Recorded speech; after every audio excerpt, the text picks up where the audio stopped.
चौड़ा करके फिरता हूँ कि यार मेरी एक ख्वाहिश या मेरे जैसों की ये तमन्ना हसरत थी कि मुसलमान ममालिक इकट्ठे हों।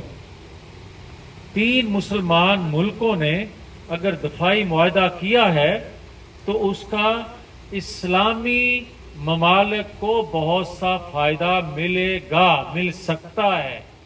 मगर मेरी यहाँ एक और भी दरीना ख्वाहिश ज़रूर है कि उसके सम्राट रियासत में रहने वालों तक पहुँचने चाहिए। मेरी ख्वाहिश है कि उस इत्तेहाद के जो हुआ है उससे मेरी मईशत ठीक होनी चाहिए। मैंने जो इंडिया से जंग जीती, मैंने जो सफारती रोल अदा किया खलीजी ममालिक में, मुझे उसके सम्राट पाकिस्तान के नौजवानों के चेहरों पर नजर आने चाहिए। मुझे ये नजर आना चाहिए कि मेरे रियासत के अंदर उसके सम्राट की शक्ल में महंगाई कम हो रही है।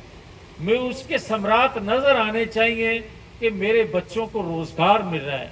उसके सम्राट नजर आने चाहिए कि चलो खलीजी जंग दे विच पेट्रोल महंगा सी अगों सस्ता हो जाएगा।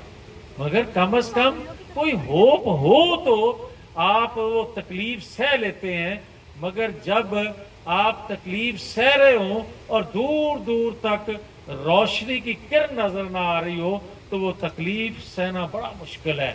जिस तरह के 15 सालों में शहर बनाया और उस तरह न बन सका जिस तरह ख्वाहिश थी, वसाइल कम थे, मगर फिर भी कोशिश की कि इसको किसी न किसी शक्ल में शहर का रंग दर्जा मिल जाए।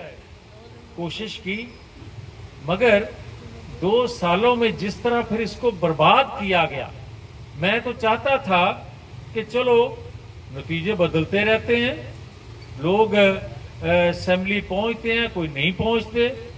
इस पे बल्कि मैं 8 फरवरी 2024 के इलेक्शन की रात जब सब कुछ हो रहा था तो मैं ऊपर देख रहा था, मैं कह रहा था, और पहली दफा जिंदगी में पहली दफा जब से इलेक्शन मैंने लड़ना शुरू किया, मैं सुबह वालदा से मिलता तो मैं कहता कि अम्मा जी दुआ करना।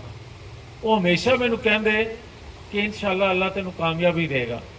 इस दफा 8 फरवरी 2024 को जब मिलके निकला तो मैनू कहंदे ने अल्लाह तेरे लिए वो करे जो बेहतर होए।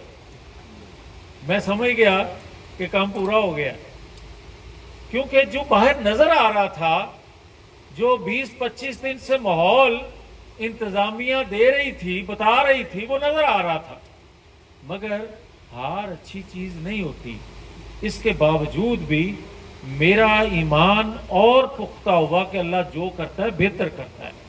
आज मुआवजा करना शहर के लोगों को आसान हो गया कि 15 साल आपने जो शहर के लिए किया और जो अब हो रहा है, कोई मुश्किल मुआवजा करना नहीं है।